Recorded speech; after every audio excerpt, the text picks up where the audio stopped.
آج ہم بات کریں گے وظائف کی حقیقت کے بارے میں کہ وظائف کی کیا حقیقت ہے اور کیا صحیح نوعیت ہے وظائف کی۔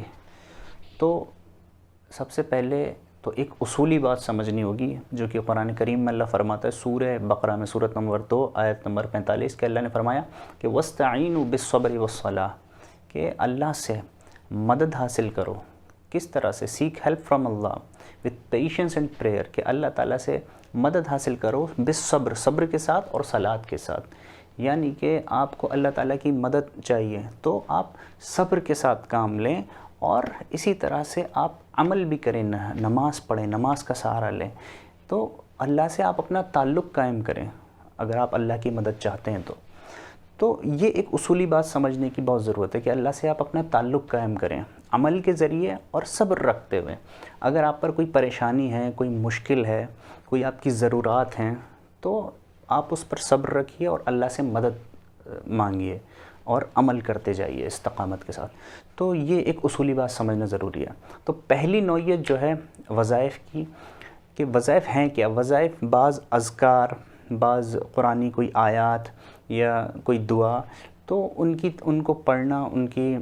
جو ہے تلاوت کرنا، یہ وظائف کے اندر ہے۔ تو وظائف کی جو صحیح نوعیت ہے وہ یہ ہے، جو پہلی نوعیت ہے کہ اگر آپ جو قرآنی دعائیں ہیں یا جو احادیث کے اندر اذکار ہیں، دعائیں ہیں، خاص وقت پر بھی پڑھنے، جیسے کسی کو کوئی مشکل ہے تو بعض اذکار ہیں، تو دعائیں ہیں، تو اس طرح سے ان کا جب آدمی مطلب سہارا لیتا ہے تو اس میں کوئی حرج نہیں ہے۔ دعائیں پڑھ کے آپ اللہ تعالیٰ سے مدد ہی مانگ رہے ہیں، دعا کر رہے ہیں اللہ تعالیٰ سے، تو اس میں کوئی حرج نہیں ہے ان اذکار پڑھنے میں جو قرآن اور حدیث سے۔ مثلا جیسے کہ ایک دعا ہے سورہ قصص کے اندر سورۃ نمبر 28 آیت نمبر 24 کہ ربی انی لما انزلت الی من خیر فقیر کہ اے میرے رب، اے اللہ، اے میرے رب، انی لما انزلت الی من خیر فقیر کہ جو بھی تو خیر بھلائی مجھ پر نازل کرے میں اس کا فقیر ہوں، میں اس کا ضرورت مند ہوں۔ تو یہ ایک دعا، یعنی کہ مطلب اس دعا کے ذریعے آپ اللہ تعالیٰ سے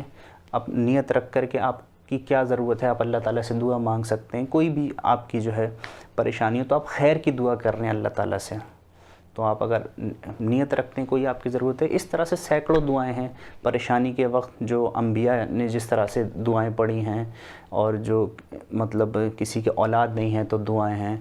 کسی کو بیوی، نیک بیوی کے لیے دعائیں، اس طرح سے دعائیں قرآن کے اندر بھی ہیں، احادیث کے اندر بھی ہیں۔ اس طرح کی جب آپ دعائیں پڑھتے ہیں، اللہ تعالیٰ سے مدد مانگتے ہیں، اصول وہی رہے گا، صبر کا، اللہ سے تعلق قائم کرنے کا، اللہ پہ بھروسہ قائم کرنے کا، تو یہ امپورٹنٹ چیز ہے۔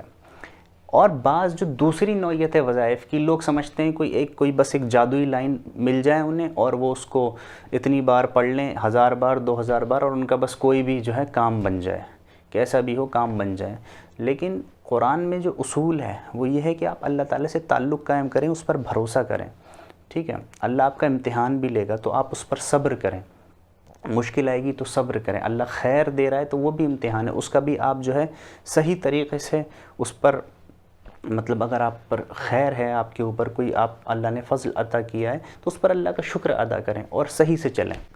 اسی طرح سے بعض لوگ، جو میں دوسری نوعیت بتا رہا ہوں وظائف کی، کہ وہ دنیاوی مٹیریل گین یا مطلب دنیاوی حاجتیں ان پر اتنی مطلب طاری ہو جاتی ہیں کہ وہ انہیں کوئی جادوئی لائن چاہیے ہوتی ہے، تو پھر وہ گرے ایریاز میں آ جاتے ہیں، تعویذات کے چکر میں پڑ جاتے ہیں، بعض چیزوں کے چکر میں پڑ جاتے ہیں جو گرے ایریاز ہیں۔ اب تعویذ میں کون آپ کو کیا دے رہا ہے آپ کو نہیں پتہ، تو اس لیے کہ بعض جو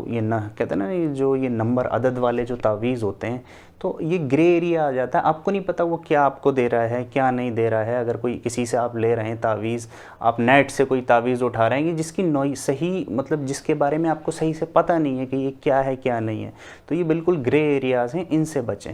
ان اذکار کا سہارا لیں جو قرآن میں ہیں، حدیث میں ہیں، جو دعائیں ہیں، ان کے ذریعے اللہ تعالیٰ سے اپنا تعلق قائم کریں، صبر اور عمل کے ساتھ چلیں، یہ صحیح نوعیت ہے وظائف کی۔ اگر کوئی کہتا ہے یہ وظائف اس طرح سے ہیں کہ آپ بس یہ کوئی جادوئی لائن آپ کو مطلب مل جائیں اور آپ اس کی اتنی بار تلاوت کر لیں اور بس کام ہو گیا، ٹھیک ہے، تو وظائف کی صحیح نوعیت وہی ہے جو میں نے بتائی. آپ ان اذکار کا وہ دعائیں پڑھیں قرآنی جو ہیں. اسی طرح سے بعض اگر کسی کو لگتا ہے کہ اس کے اوپر بندشیں ہیں، اس طرح کی کسی نے اس پر کچھ کرا ہے، تو وہ رقیہ مطلب جو قرآن کی تلاوت کرے. بعض آیتیں جو مخصوص آیتیں بھی ہیں جو سحر کے لیے ہیں، جادو کے لیے ہیں، یا بعض جو بھی بندشیں اس سے ریلیٹڈ ہیں، شفا کے لیے ہیں، اس طرح کی آیات پڑھے، اپنے اوپر دم کرے، پانی پر دم کرے، پی لے، یا اسی مطلب رقیہ سن بھی سکتا ہے وہ، تو اس طرح کی چیزیں کر سکتا ہے. لیکن جو گرے ایریاز ہیں وہ چاہیے کہ ان چیزوں سے بچے اور اللہ تعالیٰ سے اپنا تعلق باللہ قائم کرے. یہ مطلب صحیح ہے اور یہ مطلب درست طریقہ ہے اس کا وظائف کا.